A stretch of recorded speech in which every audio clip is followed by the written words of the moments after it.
Yeah, there's a nice clearing in here. We'll off-road a little.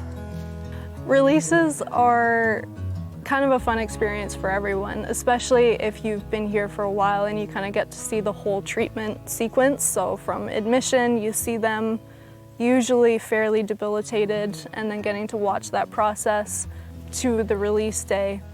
It's kind of almost surreal when you get to watch it and knowing that you help them along in that way. There's been a lot where we have volunteers out and you can see everyone start to get a little teary-eyed because it's just that kind of nice feeling, and everyone gets to join in and know that they had a part in that. 6 little bunnies. These guys are juveniles, I'd say. They're not infant anymore, they're teens. So they've been with us for not long, couple weeks. And we started out having to tube feed them, where we have to feed them right down into their stomach, and we give them a special formula because they can't survive on cow's milk. Cow's milk will actually be detrimental to them. It'll actually make them sick, and they probably would die if you fed them just cow's milk. So we have a special formula that we feed these guys, and once they reach a certain weight and once they start to thrive, we switch them over to greens, and we pick the greens and we make sure that we're getting all organic and no pesticides used. And they eat us out of house and homes. We have to put in like handfuls of greens and they just plow it all. So they're ready to go. So I'll open up the cages and we'll just let them fly or hop. This is kind of new territory for them. So it might take them a second to get them acclimated and ready to hop out. I also don't want to go in and grab them up because bunnies are pretty stressed. So I don't want to make them too nervous or anything. So we'll give them some space and time and let them find their way. If you have bunnies in your backyard, they're going to eat all your clover and your dandelions. So just let them be and they'll eat all your weeds.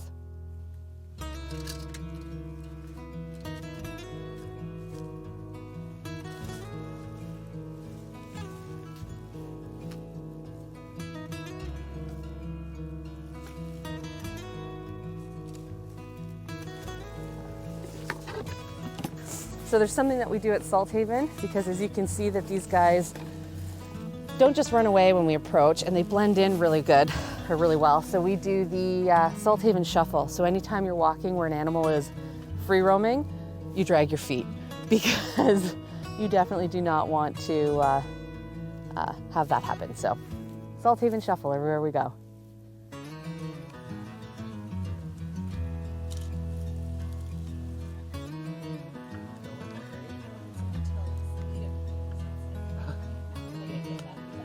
Releases, it's probably my favorite part about this entire job, to know that they have a chance and giving them that chance to survive and be on their own, and getting to see all the little bunnies hop away or the birds fly away, and to see them fully healed and given that second chance. It's just a feeling that I can't really describe. Okay, so this one's exciting. I'm really happy to be releasing him. He is an adult Eastern Cottontail, and we suspect he was hit by a car. He came in with some significant head trauma. He had torticollis, so he was going around in circles. He had an injury to his eye that actually caused him to lose the eye, and his ears had abrasions and lacerations on them. So our prognosis was really guarded with him. We gave him lots of time to heal. We put ointment on the eye, pain medication for the head trauma, and just wanted to make sure that he could compensate with that loss of eye. And he's been doing great. He can maneuver, he can evade us, he can hide, and can find his food and greens, and he's fast. So we're happy to be able to be releasing him today. He's probably gonna shoot out really quick. Hopefully he does.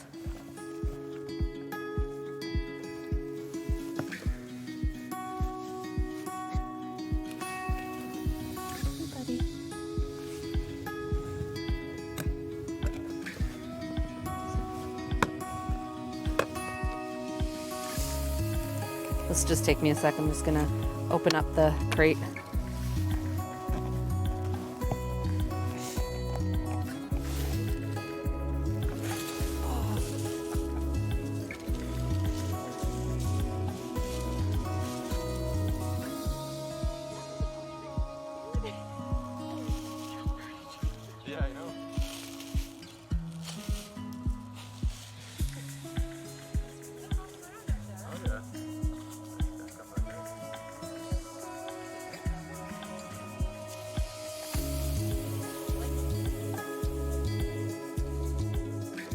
This is a squirrel.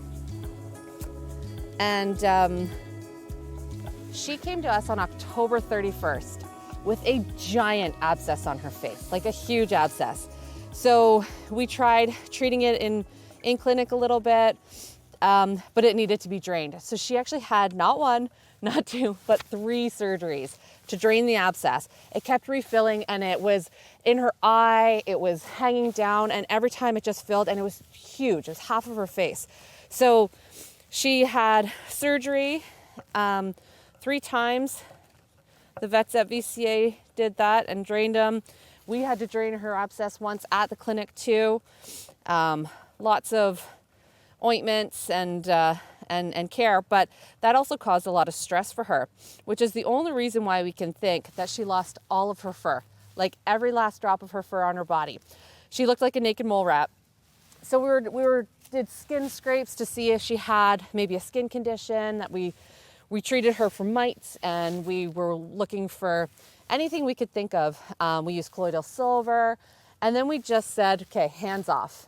And we just eliminated stress. Stress is so harmful to animals. As with people, it impedes their healing process so much. So we just did hands off, and slowly we started to see the fur grow back on her body, and the abscess disappeared and dried up and went, and she just started to thrive, and she had this glossy coat grow back in. And so we put her out in the pre-release pen, and she was able to climb and build her strength, and now she's ready for release. So she's been here with us since October 30th.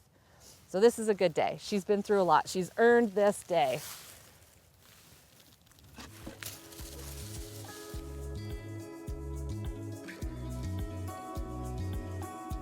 Oh, okay, that gave me like absolute goosebumps. Look at her on the side of the tree.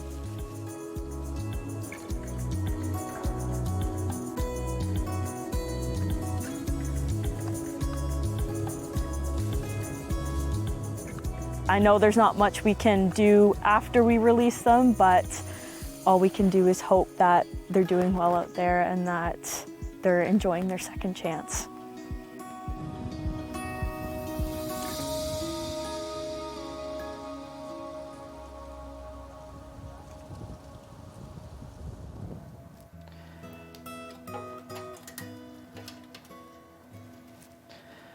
So he's at 124. So he should be getting about 6 or 7 cc's of formula at this point.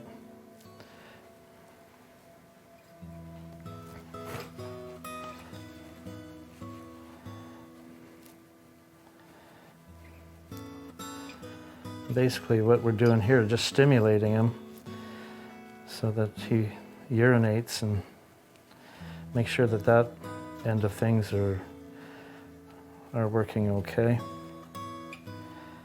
As soon as their eyes are open, they're capable of taking care of this part of the business on their own, but just for hygienic purposes, and when they're in the incubator, we will stimulate them. There, you happy now?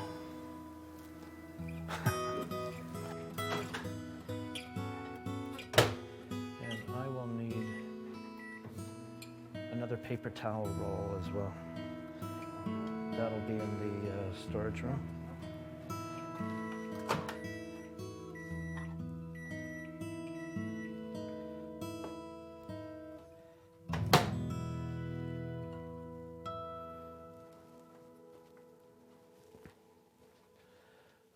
Okay, and we need feeding tubes.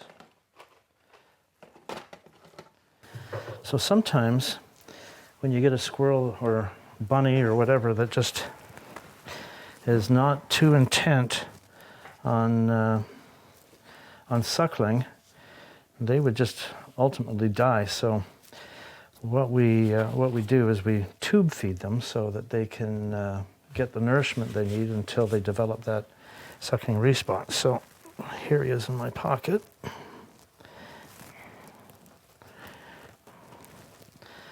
There we go.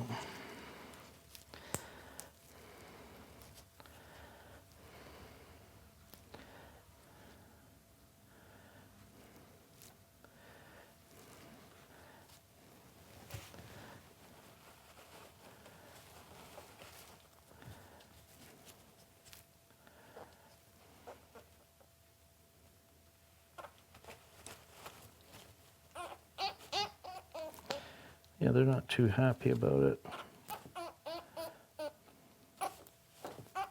Unless you get it right down in the right spot. Like right there.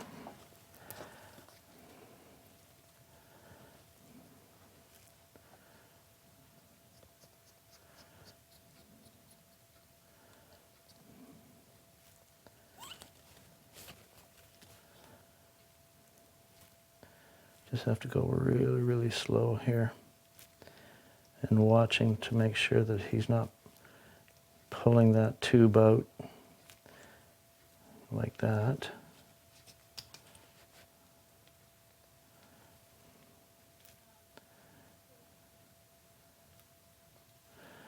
And then we have to pinch the tube so we're not creating a backdraft in there.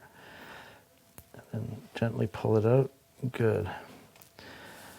So, where he wouldn't have eaten very much at all, now he's got a nice full belly and he's ready for a nap. These guys are about 5 weeks old.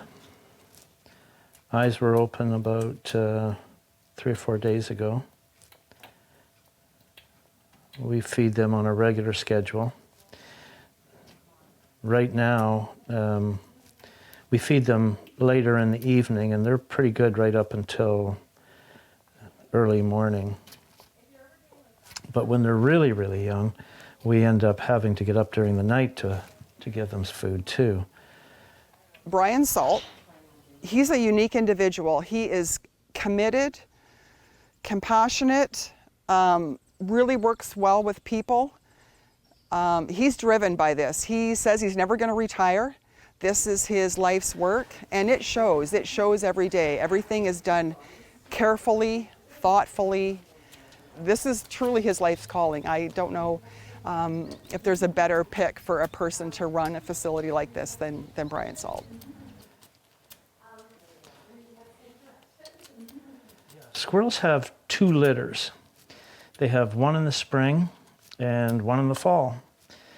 And so, you know, towards the middle to beginning of April, we start getting squirrel calls. And then again in late July or early August, we start getting a lot of squirrel calls again. But generally speaking, what happens this time of the year is that squirrels are the babies are starting to leave the nest. And so we get a lot of calls, it's very typical for a baby squirrel to follow a human. And because they're looking for food.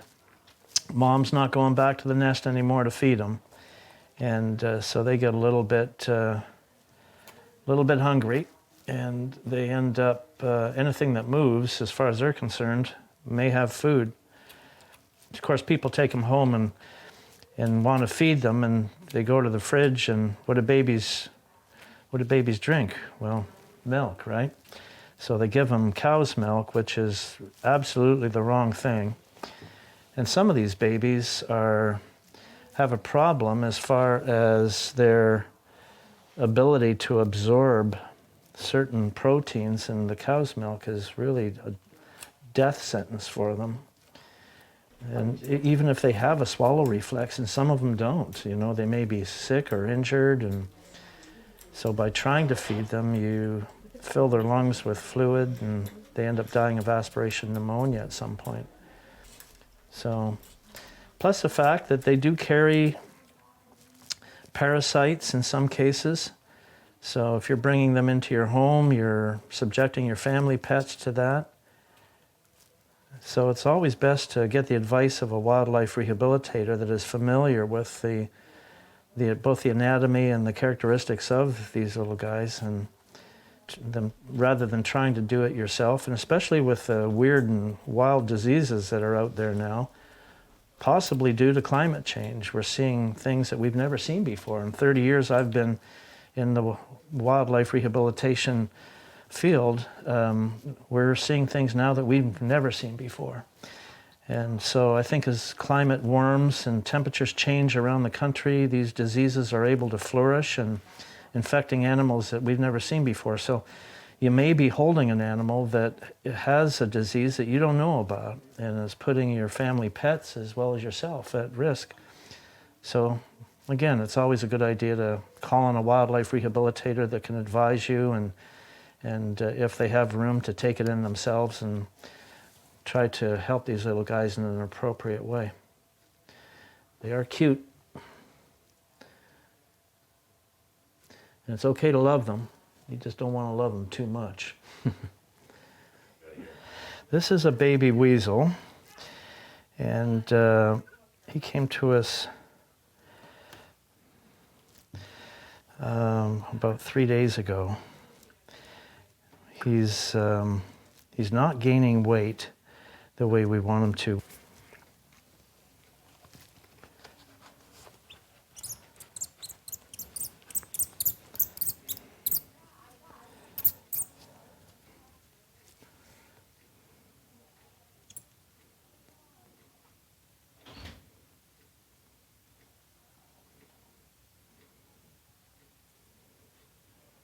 When they're this small, it's very delicate. You got to watch the throat for when they swallow before you give them any more. They don't really suck on the nipple like a lot of other animals. Muscelids kind of just chew on it, and they develop teeth before their eyes actually open. So it's not uncommon for mom to be dragging in whole food for them before their eyes are even open, which is quite unusual in the animal world. This little guy needs to be fed every hour. So during the night, it's a real challenge. So we kind of take shifts, you know. There's different types of weasels, you know. There's stouts, and they have different names for them depending on what part of the country or the world you're at, I guess. But they have, this little guy has a little black tip at the end of his tail. Their color changes in the wintertime. They're pure white with a little black tip on his tail. But they're pound for pound, they're just as vicious as you could possibly imagine. And fast, oh my gosh, they're quick. You blink and they've gone, disappeared. They will climb trees and go into bird nests and take baby birds. They have, they can take down a chicken. And, you know, they're only about, I don't know, about that long in a lot of cases. And but just as, and of course, they do a lot of their hunting at night. So it's hard even for predator animals like small hawks and whatnot to be able to avoid them in the evening because they can't see them and they're so fast. So he's fed now, and you can kind of see the milk mark on his tummy there, just a faint white, kind of pinky area. So he's got a nice fat belly. He's been fed and he's good for another hour.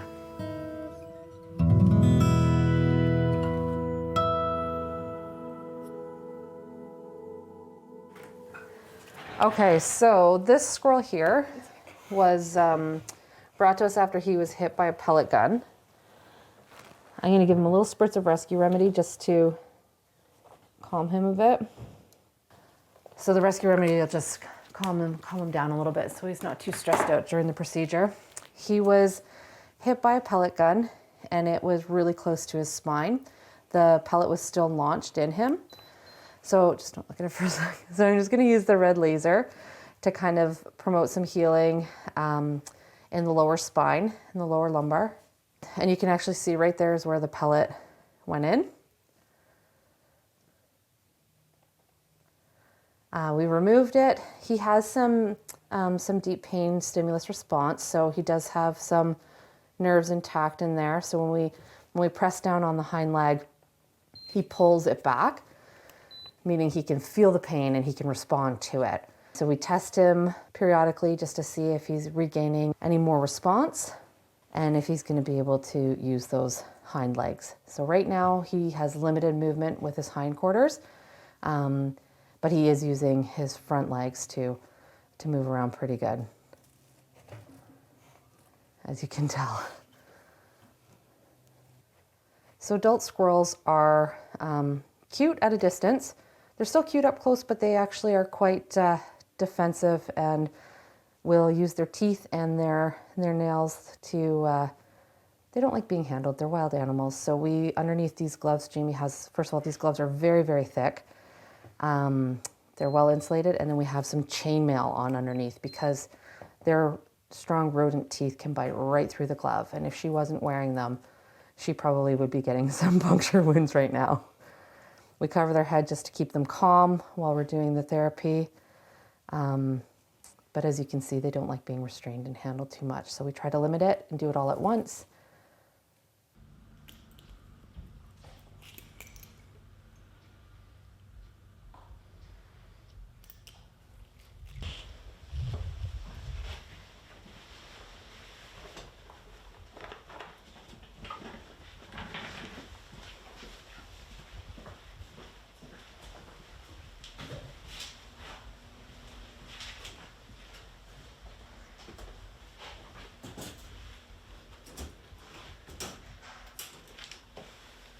Safe and sound.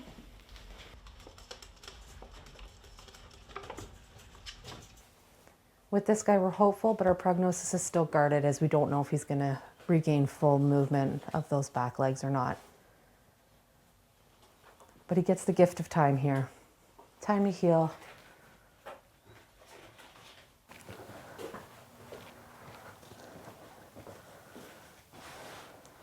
So this is an adult cottontail.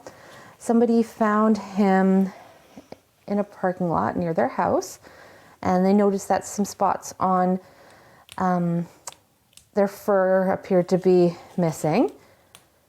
And so they were wondering if it was possibly hit by a car. They noticed a spot on his foot that looked as though it had some fur missing as well, and there is an injury there. When we triaged, we noted that he wasn't using his hind legs too well, and we had an assessment done on his spine, and we feel that it's L4 and L5 that are compromised here. So we're using 2 different laser therapies to promote some healing, and hopefully try to get some better use of the legs. I'm also going to be using some spinal massage to try to improve circulation. And again, all with the ultimate goal of trying to get those feet and hind legs working again. We use a pretty integrated approach of naturopathic medicines or holistic medicines, and also traditional medications like pain management and things like that. And then I'm going to switch to the other laser. Just kind of shielding our eyes because you shouldn't look at them. It can damage your vision. Our prognosis on this guy is guarded. We do hope to see, with all this therapy, some movement and some use of the legs coming back in. Our plan is to continue with the pain meds, the anti-inflammatories, and the holistic approach. And we're also going to give him some more exercise. We're going to get him into a larger enclosure so that he can start building muscle mass back up and hopefully start to gain back some of his stability and his balance. Okay, so the next thing we're going to do is a spinal massage. So I'm going to just start at the hind legs. And I'm going to just go, using the pressure points, I'm going to go down one side of his spine and up the other. And then we continue with this massage therapy and the laser therapy twice a day.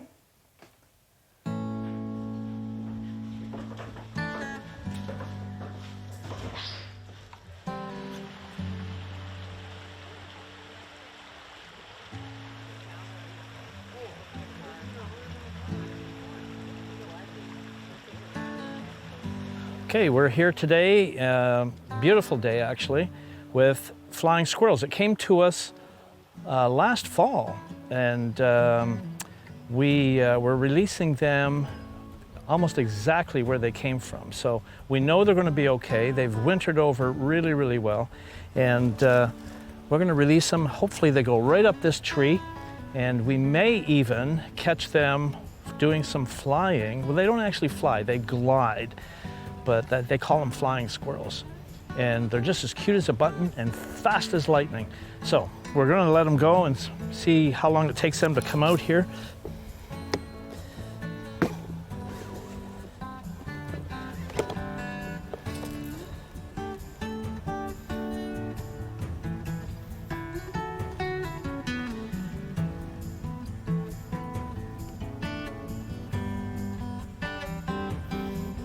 Okay, there goes one.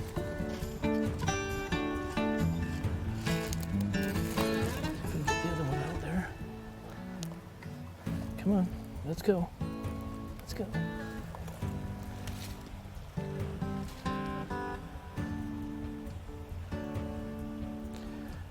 We're going to see if we can get that other one to go up the tree here.